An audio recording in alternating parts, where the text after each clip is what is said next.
Assalamualaikum warahmatullahi taala wabarakatuh, kawan-kawan yang baru ke channel ni dan juga penonton setia saya. Pada video kali ini kita akan rungkaikan sinopsis bagi novel yang hit, iaitu bertajuk novel Lieutenant Adnan Wirabangsa.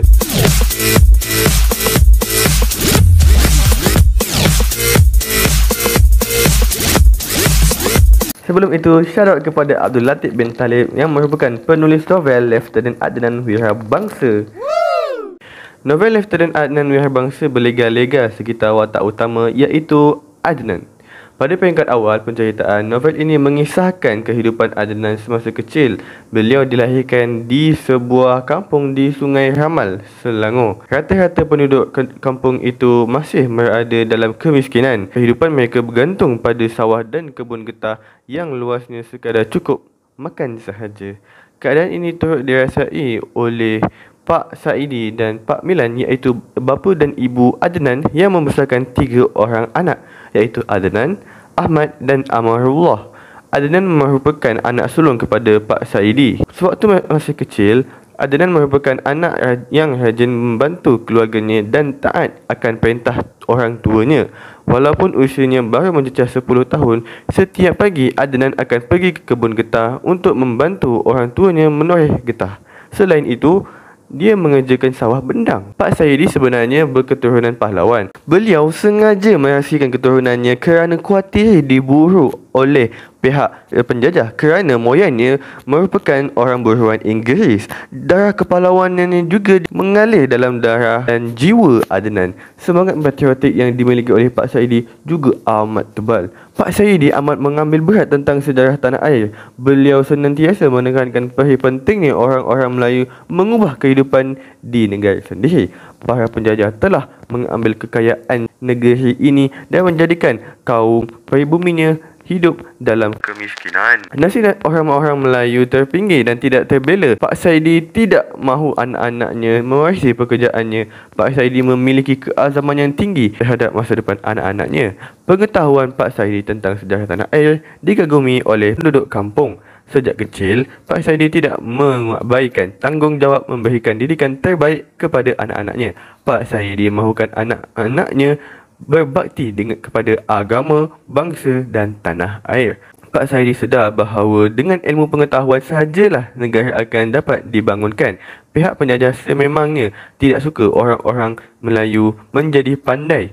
Atas dasar itu, Pak Saidi berhasrat mahu menghantar anak-anaknya mendapat ilmu pengetahuan di sekolah aliran Inggeris. Tindakan Pak Saidi itu mendapat tentangan daripada masyarakat kampung yang khawatir anak-anak Pak Saidi akan diresap pengaruh agama Kristian. Dia menjadi murtad dan bersekolah di sebuah sekolah aliran Inggeris. Di sekolah itu, Adnan terkenal sebagai pelajar yang rajin dan pintar. Sikap ringan tulangnya yang amat disegani oleh teman-teman dan juga guru-guru sekolah. Adnan menyatakan cita-citanya untuk menjadi askar. Setelah tamat persekolahan, dia diterima menjadi guru pelatih di Sekolah Melayu Sungai Ramal. Pun begitu, bidang perguruan bukanlah minatnya. Cita-citanya hanyalah satu, menjadi askar.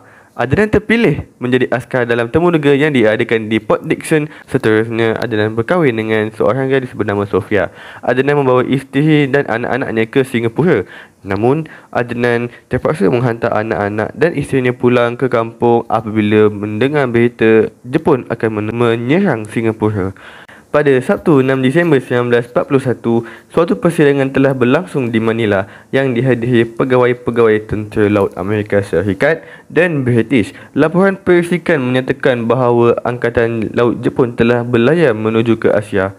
Risikan mendapat sekurang-kurangnya 25 buah kapal pengangkut yang diiringi oleh kapal tempur, kapal penjajab dan kapal pembinasa sedang menuju ke Laut Cina Selatan. Hal ini merupakan isyarat yang jelas bahawa Jepun akan terlibat dalam Perang Dunia Kedua. Batalion kedua askar Melayu ini ditempatkan di Kelantan menentang pendaratan askar Jepun dan mereka terlibat dalam pentempuran di Pantai Cahaya Bulan pada 8 Disember 1941.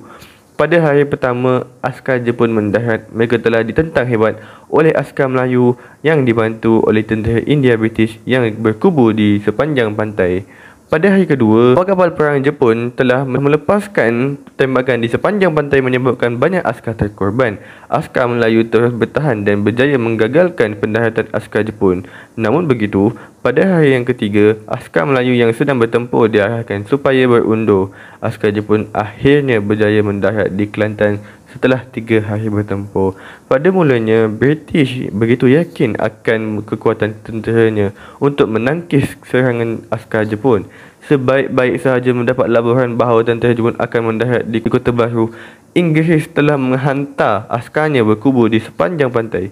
British juga menghantar 2 buah kapal perang iaitu Prince of Wales dan juga Repulse untuk mempertahankan tanah Melayu.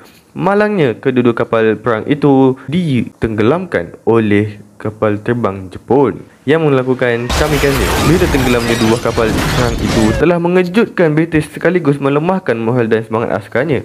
Pihak Inggeris percaya bahawa kubu pertahanannya di Singapura sangat kebal. Malah Inggeris yakin bahawa kubunya di Singapura itu tidak akan mendapat ditembusi oleh askar Jepun. Dalam pertempuran di Kelantan dan di Singapura, askar Melayu telah menunjukkan keberanian dan semangat keperwiraan yang hebat. Sebanyak 152 orang askar Melayu termasuk 7 orang pegawai orang Melayu yang dipinjamkan ke Regimen Askar Melayu terkorban. Antara pegawai askar Melayu yang terkorban itu termasuklah Lieutenant Adnan bin Saidi. Beliau bersama 42 orang anggotanya telah berjuang sehingga ke tejisan darah yang terakhir. Pada 15 Februari 1942, askar Jepun berjaya menakluki Singapura setelah berlaku pertempuran yang hebat. Akhirnya British terpaksa menyerah kalah kepada Jepun. Begitulah kisah novel Lieutenant Adnan Wirabangsa secara keseluruhannya. Terima kasih kerana menonton video ini. Saya harap kalian dapat bantu pelajar-pelajar di luar sana dan juga enjoy novel ini. Okay, see you guys very soon. Assalamualaikum. Bye bye.